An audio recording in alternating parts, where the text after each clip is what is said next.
Hello, welcome. I'm Frank Korb, art teacher, and today's conversation is going to be about the use of the critique. In many cases we use this critique to do self-evaluations, but we can also use this type of critique to critique the work of other people, whether you're in a museum or in a gallery, or you're simply looking at work in your own house or your sketchbook or some friend's work at the pizza party you're sharing your work with. The idea of the critique is so that you can explore the ideas of the artwork more intently. You can look more closely at what you've got in front of you and understand how it's working, why it's working, how you're using the elements and principles of art, and you can create judgments based on all of that. So there's 4 different parts to the critique that I like people to look at and focus on. One is description. The second one is analysis. The third one is interpretation. And the last one, the fourth one, is judgment. In description, what we do is we simply describe. We describe everything that we see in the piece. We describe the 5 elephants in the lower left-hand corner of the painting and the 3 seagulls in the upper right-hand corner of the painting. We describe the colors that are used. We describe the way in which the artist has used line, that there are lines or there is texture to the piece. This could be a bullet point list of things where you've got a bullet points of 20 different things that you see, or it could be written in paragraph. And personally, I think writing it in paragraph form is the better way to go because you're also then working on your writing skills to use complete sentences. Included in the description portion would be the dimensions of the piece, and we're going height always first, by width second, and if it's a 3-dimensional piece of artwork, then we go depth, so height by width by depth. You'd also want to speak about the artist's name, where it was made, if you know that information, and the materials, the medium, oil on canvas, chalk on paper, colored pencil on illustration board, whatever you've got there. The second portion of a critique is analysis. And this is where the artist, or you, the critic, looks at how the artist has used the elements and principles of art to create the composition. The elements being things like line, shape and form, color, value, texture, line, color, value, shape, form, space, and texture. So those are the elements of art. And then we've also got how does the artist use the principles of design to tie it all together. And the principles of design would be, I got to look at my list, they're not as easy to remember for me as the elements are, things like balance, contrast, emphasis, movement, pattern, rhythm, and unity. So how do we use those to tie all of the elements together?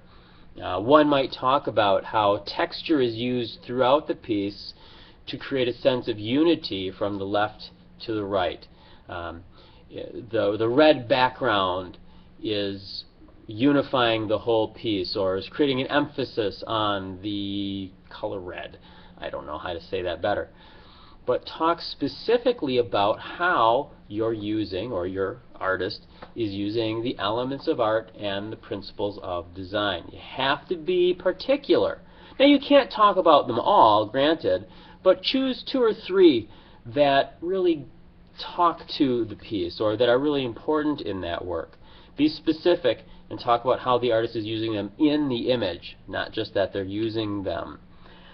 The third one is interpretation. What message does this artwork communicate? A lot of times in interpretation, if it's a self-critique, what I like to do is talk about what I, the artist, was trying to accomplish with this. Whether I was trying to communicate a message, maybe I'm doing a bit of social commentary, or maybe all of my work has an underlying theme to it. Maybe I want to speak about that. Other things as the artist that I can talk about are problems that I had and ways I solved those problems. This is a little bit outside of a textbook version of interpretation, but it allows me to talk more about some of the issues I had. if I were writing this up for somebody who's going to evaluate my piece, this would give my evaluator a lot of information about the steps I went through and tried to resolve my image.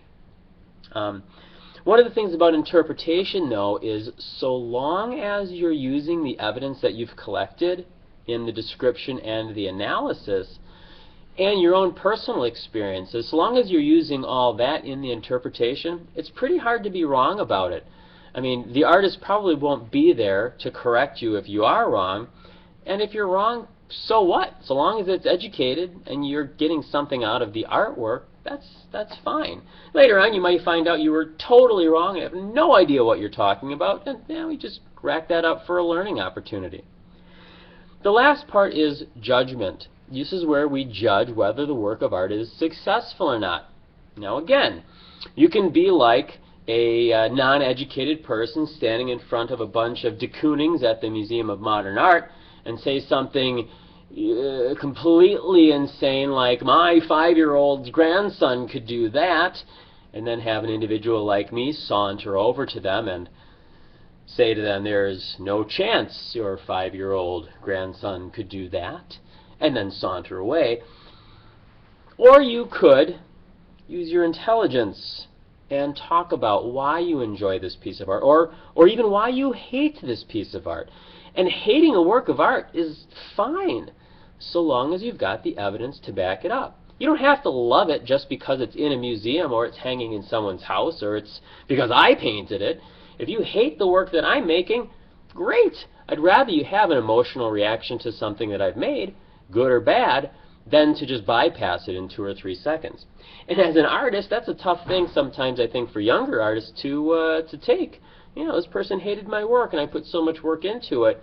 Well, if they're giving you honest feedback with evidence that they've supported through a description and an analysis and an interpretation, that's fine. They can have their opinion. You don't have to agree with it, but it's not a bad thing to listen to. So those are the 4 sections of a really well-written critique. The first section, again, is description. What do I see? The second section is analysis. How is the work organized? The third section is interpretation.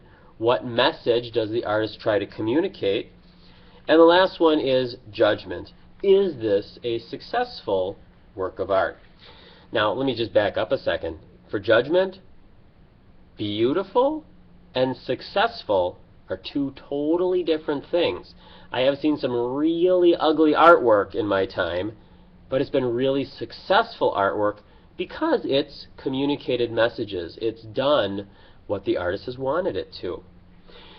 So as you're writing up your critique, your self-evaluation, whether it be for something that I have assigned as a teacher, or if you're simply in a gallery and you're wanting to look at a piece of art instead of just having that instant response to it, which is fine, but stop and think about, what am I judging? How am I evaluating this piece? What standards am I using to make this educated, artistic judgment on this piece of work that hopefully somebody's put some quality time and thought into? Anyway, there's your self-evaluation. There's the critique. 4 parts, pretty simple. 2, 3, 4, 5, 10 pages, a book, a set of encyclopedias, whatever you end up writing, do a good job with it. Take your time, proof it, make sure somebody else proofs it, and that's it. Use your smarts, use your artistic knowledge, use your art terms, and don't try to talk smarter than you are. Just use the terms as they need to be used. That's it. Thanks for watching. Have a great day. Critique. I'm Frank Korb. Goodbye.